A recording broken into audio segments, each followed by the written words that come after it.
Hey friends, welcome back to the channel. Today I'm joined by my very good friend David Perel. David, how are you doing? That's me. I'm doing well.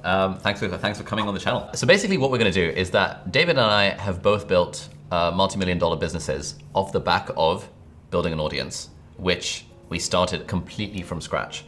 But you've done it in the realm of writing through Twitter, newsletters, and blog. And YouTube for you. And I've done it through YouTube, through the domain of video. And now you're dabbling in YouTube and I'm dabbling in writing, but really— Try to take your territory, man. Exactly. So you're the writing guy, I'm the YouTube guy, but we've kind of done that same path. And we started around about, possibly around the same time? 2017, 2016, yeah. Around that time, complete beginners. We did not have an audience beforehand.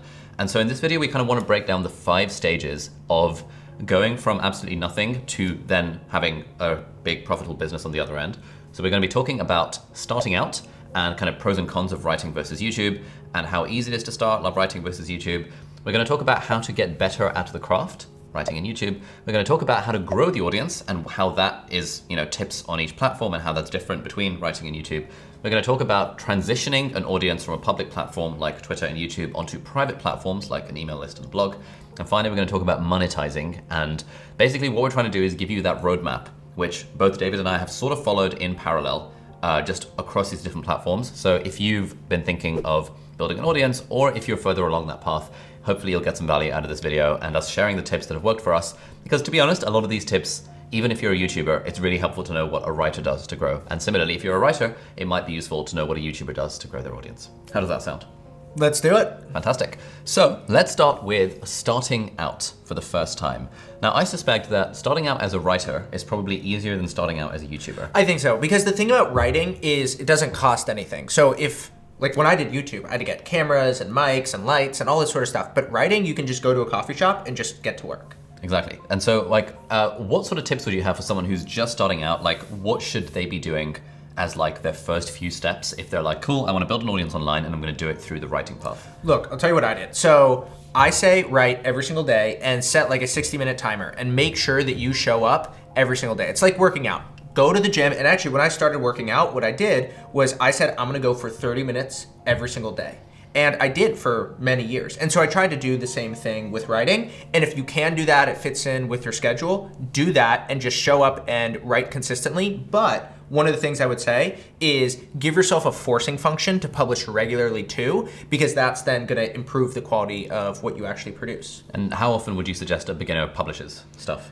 Start with once a month. I think once a week is ideal, but once a month is good. And commit to that. I know it's hard, I know it can be scary, but once a month, just follow that path. Amazing. And what sort of platforms should a complete beginner be trying to build their audience on? Well, I think it depends on what you're doing. I think if you're interested in ideas, which I think is where we can focus, I say focus on Twitter. Twitter is the internet's home for ideas, and it's a place where you can easily get distribution. And one of the things you can do is you can have little screenshot essays. I do this all the time. Yeah. And so what I'll do is I'll write something that's like 200, 300, 400 words, and I'll take a screenshot, draw a little purple line around it, and then I'll just share it on Twitter and just watch how people respond to it. And then if something does well, then I just sort of follow that idea. I'm like, that idea interests people. I'm gonna take a mental note of that and then maybe write about it more in the future. Amazing. And how do you figure out what you first want to write about? Like where would you start? Let's say you're a beginner, you've got all these different things you're interested in, like, I have all these interests, like how do I know what to write about? Well, I'd be interested to know what you say about that for YouTube, but I think one of the mistakes that a lot of people make is they don't start because they're not 100% certain about what it is that they want to write about.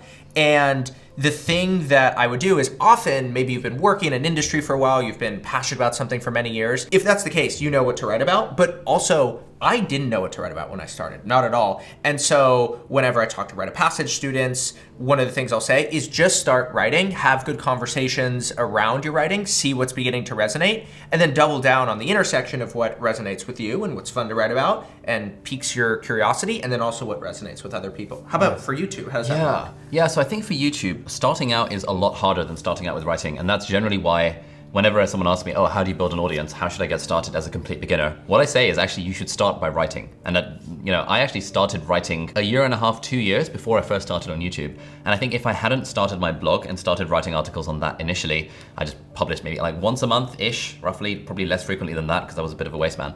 But if I hadn't started the blog, I wouldn't have started the YouTube channel because starting the blog was what gave me that push that I needed to be okay with the idea of putting myself out there online. But what do I do if like, I don't know, I wanna make YouTube videos, I wanna be a YouTuber, I love YouTube, and I want to start doing that, but I just don't know what knowledge I have that is worth hearing, and I just don't know what I want to make videos about. Yeah, so this is a question we get all the time in our YouTuber Academy.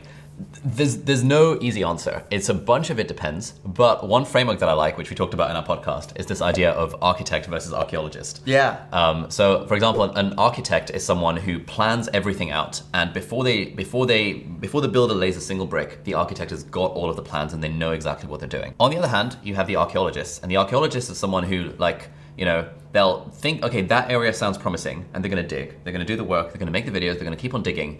And most of those things are gonna lead to dead ends, but occasionally they might stumble across something where they're like, oh, this is interesting, I'm gonna dig here. And once they dig, they zoom in more and they keep on digging.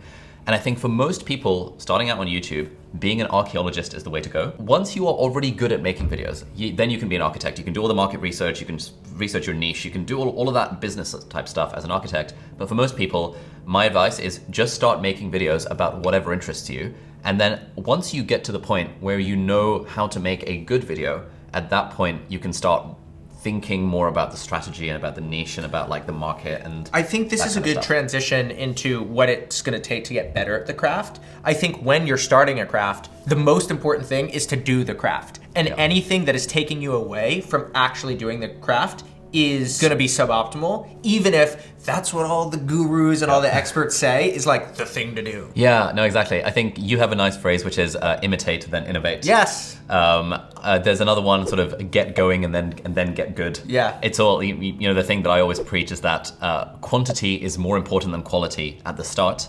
And once you get good, at that point, you switch to quality rather than quantity. Totally. So there's that parable of the pottery class where, you know, this pottery teacher split that class into two segments. And one half of the class was told to make a single pot in 30 days, so just one pot. And the other half of the class was told to make a pot every day for 30 days. So they made 30 pots. And at the end, there was a bunch of judges and they judged the quality of the pots. And every single one of the top pots came from the quantity group rather than the quality group. And I think getting better at a thing, often it is just about putting in the reps, while also having a little bit of a mind on like marginal improvement over time. It's not like the biggest mistake I see from our YouTuber Academy students is this sense of like perfectionism that, oh, this video needs to be good. And if it's not good, I'm not going to publish it. Whereas the way we think of it, like the formula that we use is like, okay, at level 1, you're just focused on making one video at a time. Just do everything that you can to optimize for that. At level 2, do whatever you can to optimize for making one video a week. And, you know, lower the friction, do batch filming, do whatever it takes. Just one video a week, that's all you need to do. Once you're comfortable with one video a week, at that point, you think about making one good video a week. So until you're level 3, you don't even need to worry about the quality at all. You just need to focus on the quantity, focus on the consistency, focusing on making that content. Because I think the thing with YouTube, and this is probably true of writing as well, like there are a lot of skills. Like for YouTube, you need to know how to public speak, how to write, how to do thumbnails, how to do titles, how to edit, how to speak on a camera, how to be confident, how to be, you know, engaging, all that kind of stuff. And you just don't learn that. Like these are not skills we have by default. They're skills that it takes tons and tons and tons of reps of just making bad videos to get good. And once you're good, at that point you can start thinking strategically and start like, you know, optimizing all the little things. Yeah, so the other thing that you can do to get better at the craft is pay attention to how people compliment you. And this will happen. So when people talk about your writing, they'll end up saying things about your work where you're like, huh, I didn't recognize that.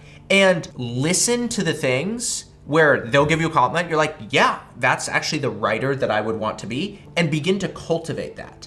And then as you do that, that skill will become honed and refined and will become a bigger part of your style. Because I think that that's what we're trying to get to. You know, I would say style is your personality on the page. And we all know that we have a given personality and that takes a long time to refine.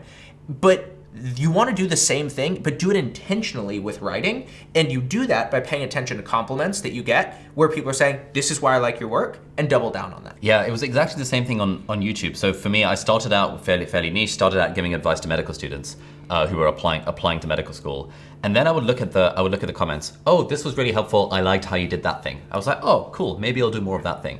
Oh, this was really helpful. I'd love to see a video where you talk about how you studied for exams while doing YouTube. Oh, interesting. Oh, this is really helpful. I saw that you were using an iPad. You know, how do you take notes on your iPad? I was like, cool. I'll make a video about how I take notes on my iPad. So I think for me, it was like recognizing the compliments, but also recognizing what content ideas the audience was giving to me so that I knew that videos I was making were actually helping people.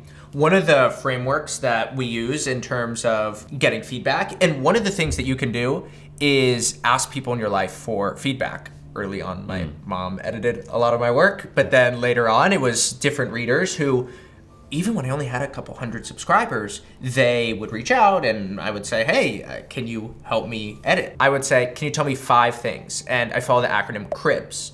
C for confusing, R for repeated, I for insightful, B for boring, and S for surprising. And among those 5 things, I could figure out, hey, this is what I should do more of, this is what I want to do less of. Because whenever somebody tells you, hey, this is confusing, you just rewrite it. If somebody says this is repeated, well, then delete it. If somebody says this is insightful, double down on it. If something is boring, delete it. And if something is surprising, sort of build up to that, create suspense for that moment, sort of like a horror movie or something. Yeah. And so I like that CRIBS framework, confusing, repeated, insightful, boring, and surprising, because anybody who edits your work can instantly understand what that means. Nice. Yeah, I think that's one of the things that writing really has going for it, that you can actually get really good feedback by sending a piece, sending an article to other people to get feedback on that specific thing. The issue with YouTube is that because it's very hard to get specific feedback on a video, and it's very hard for that specific feedback to be useful. So generally the way I think of improving on videos is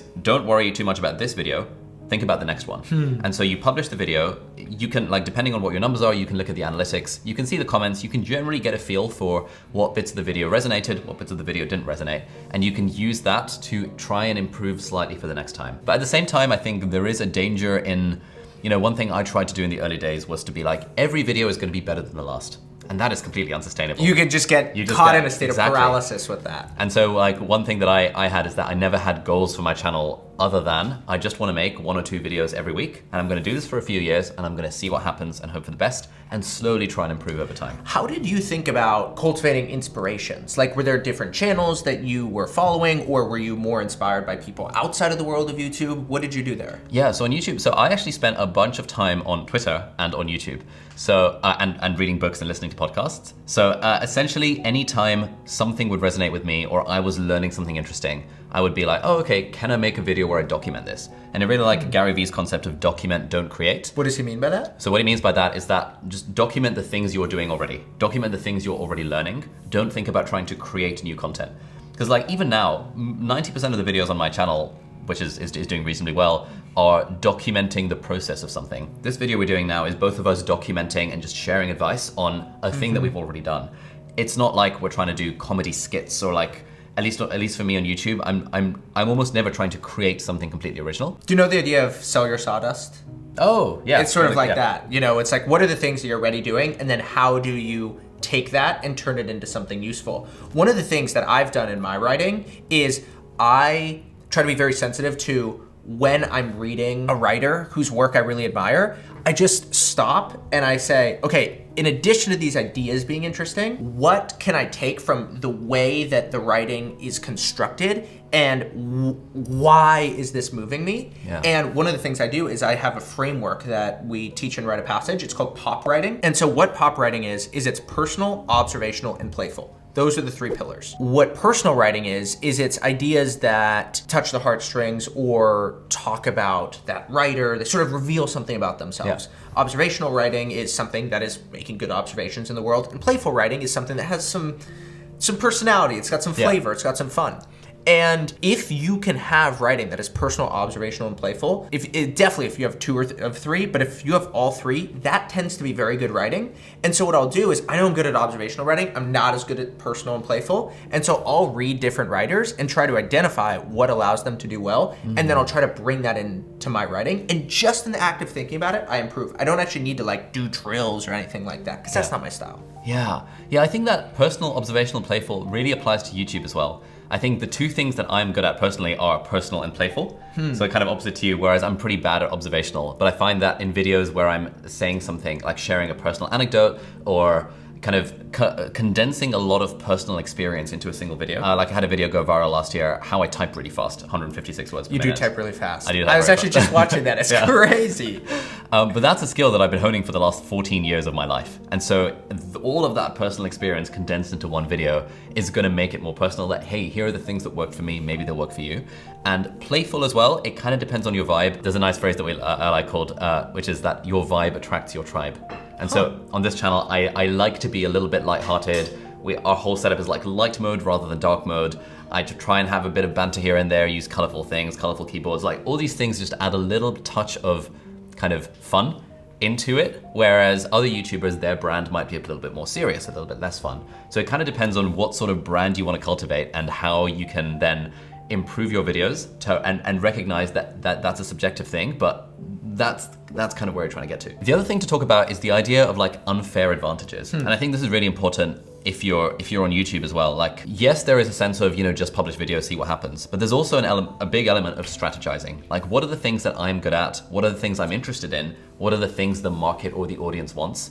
And potentially, what are the things I could potentially monetize later? And if you can find something that's at the intersection of, I'm personally interested in this, I'm good at talking about this or good at the thing, and the audience seems to want it, that is when you get that true sort of creator audience fit. And then things really start to take off.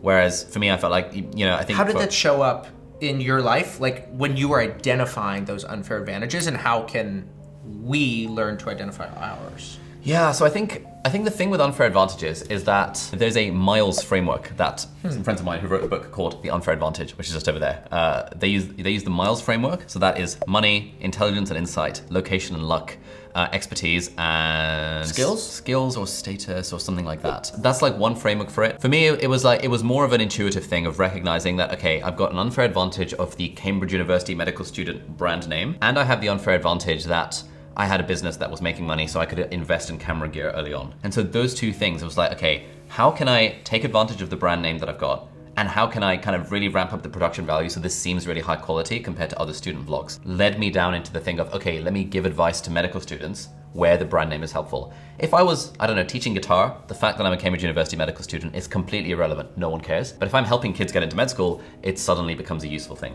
One of the things that I have as my unfair advantage is I paid attention a lot to like what comes naturally to me, but is hard for other people. Naval Ravikant has that great line. He says, do what looks like work to others, but feels like play to you. And for me, I love ideas. I have a ton of energy and I get really excited about things. And so having observations about the world and going out and doing things and then wanting to talk about those things, all I needed to do was just go one tiny step more and just put it onto the page. And then we were talking earlier about compliments. Compliments lead to competence. And so what ends up happening is once you get those compliments, you get some momentum and you double down on those things. And then eventually you become competent at whatever it is that you're doing. And so I really just paid attention to like, what are the Super David things? Yeah. And no matter how weird they are, let me find a way to double down on that and then use it to get better at my craft. Sweet. So I guess like overall, if we're summarizing this idea of how do you get better at your thing, I think part of it is you just kind of get better at doing the thing itself.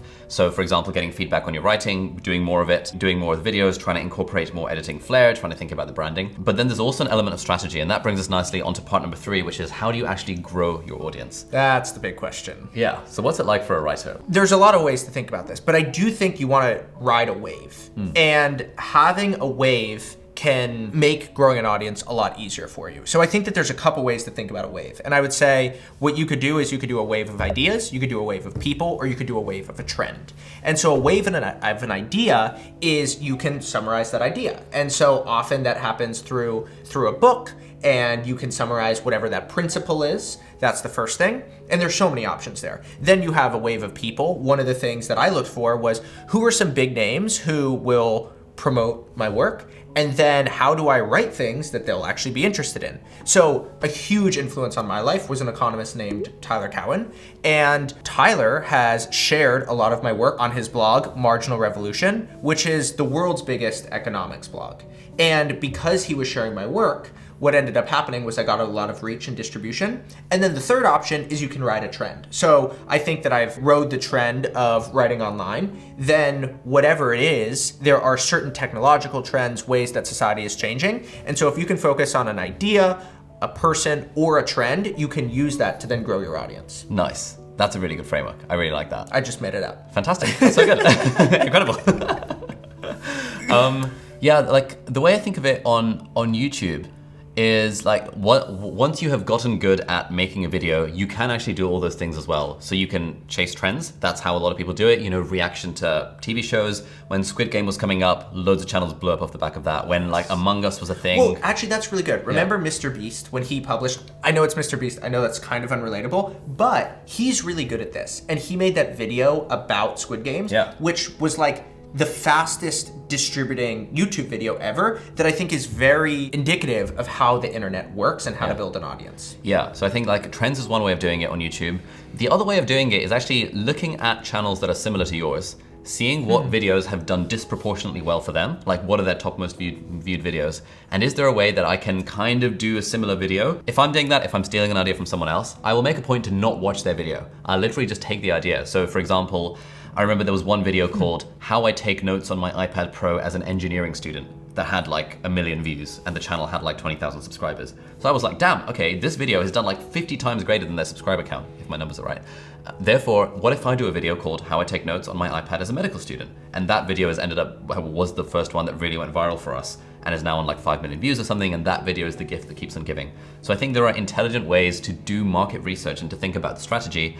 And some people are like, oh, but like originality. But like really, you know, there's a great book by Austin Kleon called Steal Like an Artist, which is where he basically makes the point that nothing out there is original, everything is just a remix of something else. And so when you worry too much about trying to be original, you end up actually not being particularly useful. Whereas if you focus on being useful, like what can I add to this? What can I do in my own way that's useful to other people?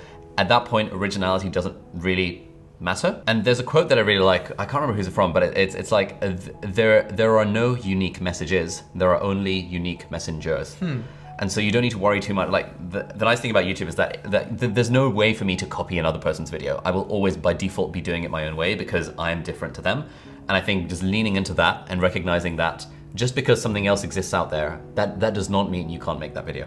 One of the things that I always try to do is just add something. So I think that trying to begin with the Steal Like an Artist framework is a great place to start. It's not a place where I try to end. So what I do is I follow a framework called imitate, then innovate.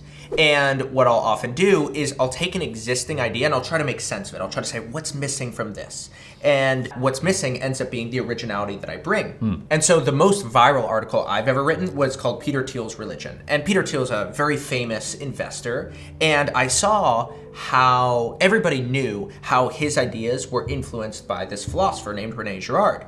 But what happened was I saw that his ideas were very influenced by Christianity. And that was sort of what I added. But I started off that piece by just trying to summarize his ideas with Rene Girard. And by writing, new things were revealed to me that then I could add something to the picture. And so I do always strive to end with originality, but I never insist on starting with originality. Yeah, that's really good. I think also the way that I do it on YouTube is if I'm ever like summarizing a book, for example, it will never just be a summary of the book. It will also it'll always be like a personal reflection on the summary of the book. Right. So even if I'm just summarizing a book where, you know, every section of the video I can say, and here's how I personally applied this idea in my life. And I think that automatically adds something to it in a way where it's documenting, not creating. You know what? We could actually apply the POP framework to this that we were talking about earlier, personal, observational, and playful, where you can add a personal element, which is what you've done there. I'm gonna summarize a book, but do it in a personal way. That's how I can add my originality. I can have an observational way of looking at things, which is I'm looking deeper into whatever that thing is, and I'm finding something within that thing that other people aren't seeing. And then there's an element of playfulness, and I think this is what a lot of YouTubers do really well, is they'll take serious ideas, and then they'll add an element of playfulness and fun, and then they don't need to create anything new. They're just adding a new flair or a new personality to whatever that is. And so you go personal, observational, playful, and then you can get your originality. Nice. One thing I want to talk about was the idea of distribution. Now I think here's where like I think writing versus YouTube differs a bit. Very different here. YouTube has distribution built in. Like there is the YouTube algorithm which is designed to surface the right video to the right person at the right time. And if you're making a video that is genuinely good and resonating with people, by which basically I mean people are clicking on it and people are watching it for a long time, then the algorithm is just by default going to promote it.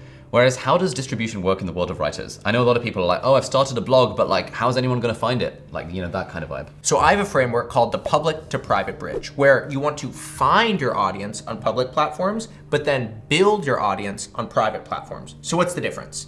So public platforms are places like social media. And what you have is they're free, and they have these algorithms where good things are really promoted. They spread like wildfire, right? Like a viral video on YouTube can be seen millions of times. But the problem with these public platforms is you don't own your audience, and they're mediated by an algorithm. So if you then want to reach your audience, it can be hard. And so what you want to do is you want to transfer people, you want to find them on the public platforms, but then get them to engage with your private platforms. And a private platform could be something like email. What I love about email is if I want to reach someone on my email list, there's no algorithm that's mediating that. I know that that's going to land in their inbox. And there's a line in business that says the money is in the list. And it's because when somebody signs up for your email list, now you can reach out to them with no issues. And so I always find people, for me, it's been on Twitter or on YouTube increasingly, but then I'm saying, hey, sign up for my email list so that I can reach them. The public to private bridge. Yeah, and I think that's a place where kind of both of us started out parallel, you starting on Twitter and blog and me starting on YouTube, and we converged on this idea of getting people to sign up to your mailing list. Like these days, most of the revenue in our business goes through our courses, and actually most of the sales for our courses don't come from the YouTube channel. I barely promote the course at all on YouTube when it comes out. Instead, I promote the course to the mailing list, where people have opted in to get information about the course. And that is automatically a far better group to market and sell a course to, or whatever the product is, because A, they've opted into it, and by virtue of the fact they've opted into it, they are probably the sort of person you're trying to market this course to.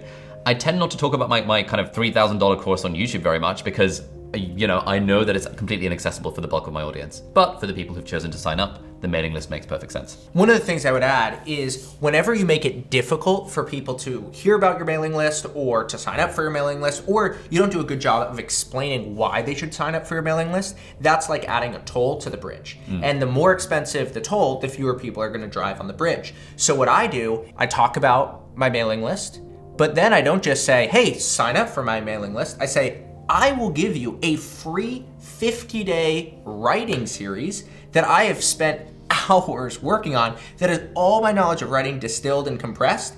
And you, if you just enter your email, get that for free.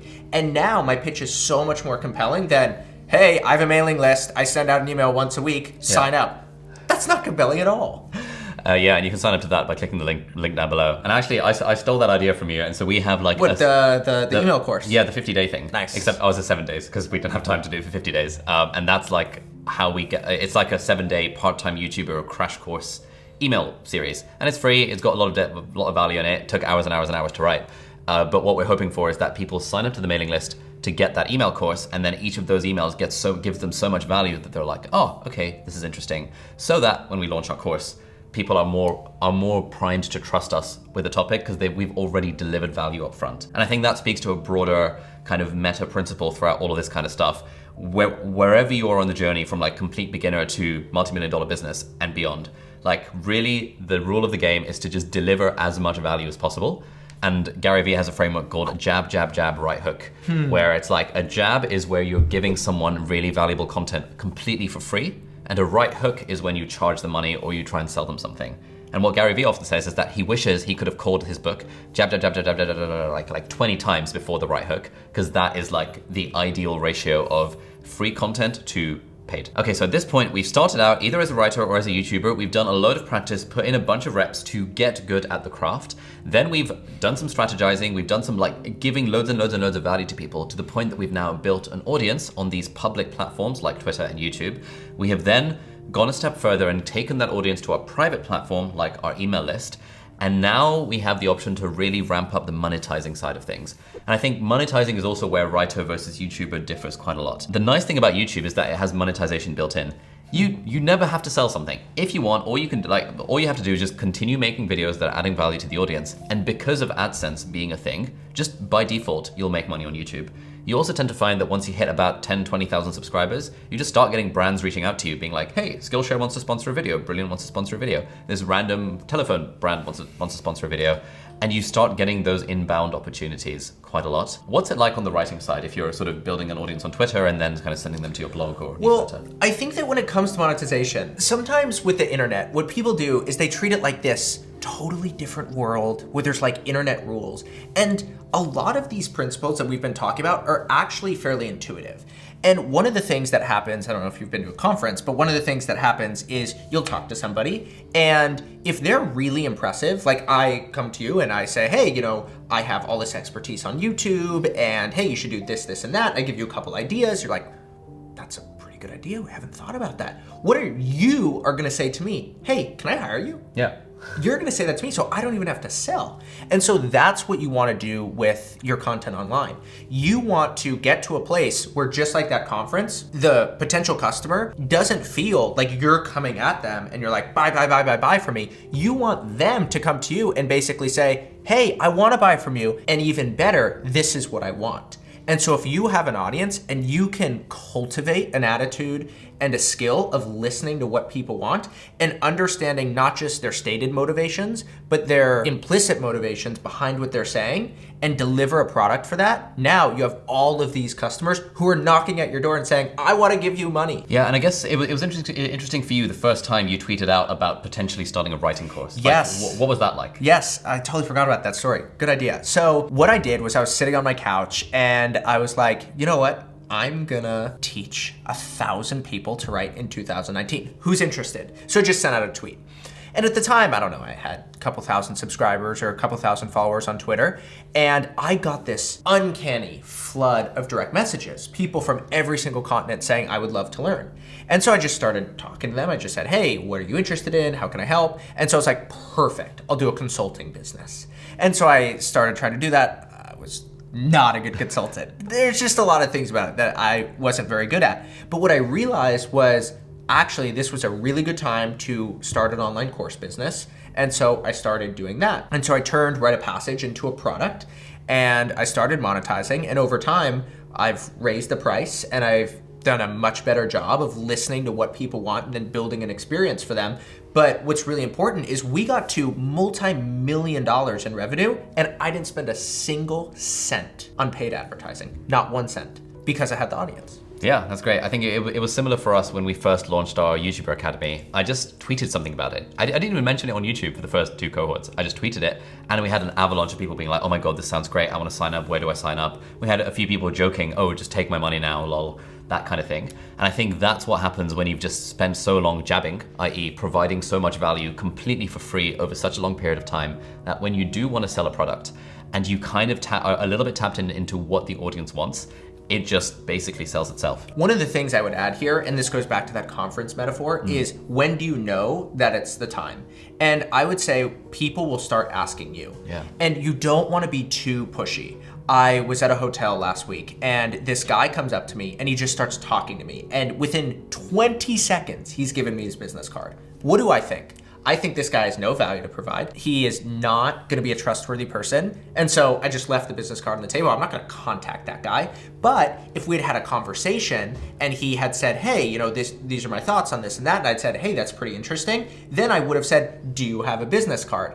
And so you wanna get to a place where you're providing enough value to people that they're asking you. And once you're getting enough people asking, that's when you know it's time to monetize. And there's this really good book, The Minimalist Entrepreneur by our mutual friend, Sahel Lavinia, I think, where he kind of talks about this method of monetizing as being like about building an audience first and then building a product that will suit that audience. Whereas normally the way we think about it intuitively is, oh, let's build the thing first and then I will find people to buy my thing. Whereas if you start off by just providing loads of value, doing it on public platforms like Twitter and YouTube, transitioning them to your mailing list, doing a bit of strategy, just really focusing on being as helpful as you possibly can for free to thousands, hundreds of thousands, millions of people on the internet. Then when you create a product, you will know exactly what they want, they will tell you what they want, they will be asking you for the product, and then you can make it, and then the audience is already primed to buy from you, if that's what you want to go for. I'm trying to sort of summarize all this, and so I would say it's this. Get started by sharing ideas. And as you do, you will learn about whatever it is that you're writing about. Position yourself as an expert. And then because you position yourself as an expert, when people come to your stuff, ask them to sign up for your email list. Ask them to keep reading your stuff. And as they do, certain people who see you as an expert will say, hey, I would like to learn this, this, this, and that from you. Once they say that, start writing about those ideas. Eventually, they'll say, I'd also like to pay you for your help. And that's when you begin to have a product. But one of the other things that you see sometimes is as you work on something, you just see a big hole in the market. So the Collison brothers, when they were founding Stripe, they saw, wait, this is weird. It's really hard to accept payments. Sahil, who started Gumroad, felt the same sort of thing. He's like, this business doesn't exist. And he was his own first customer.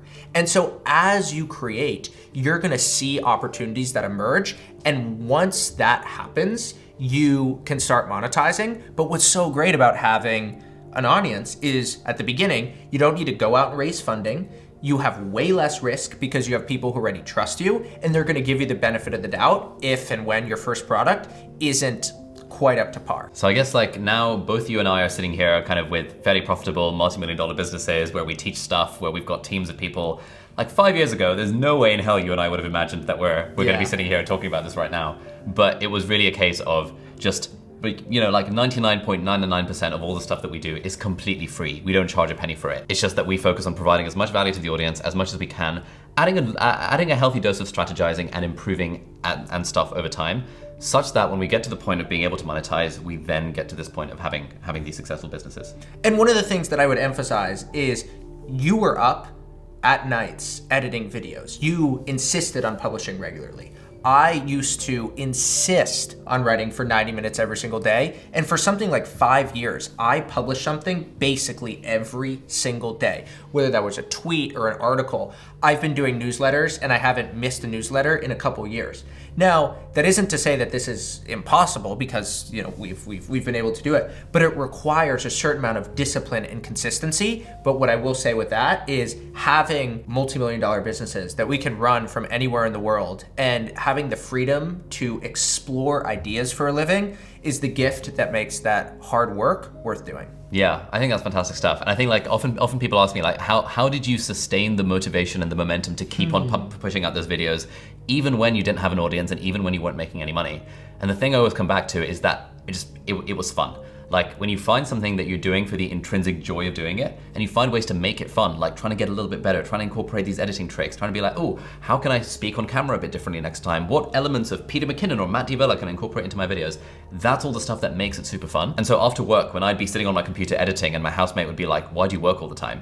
To me, it would just seem a little bit of an unusual question, because when you just enjoy that thing so much, it really genuinely doesn't feel like work. Yes, there are aspects of it that do, and sometimes you do have to grind through the boredom of it, but for the most part, the more you can enjoy the thing for its own sake, rather than once I become a millionaire, then I'll have fun, the more you can enjoy it intrinsically for the joy of the activity itself, the easier it is to sustain this habit over time and to enjoy the journey along the way. So I think that's a good place to end this. David, thank you so much for joining. If you guys liked this, you should definitely check out our 2.5 hour long podcast episode on my deep dive channel. That'll be linked over there, where we explore all of this stuff in so much more detail. Thank you so much for watching. Hit the subscribe button, check out David, links in the video description, and I'll see you in the next video. Bye-bye.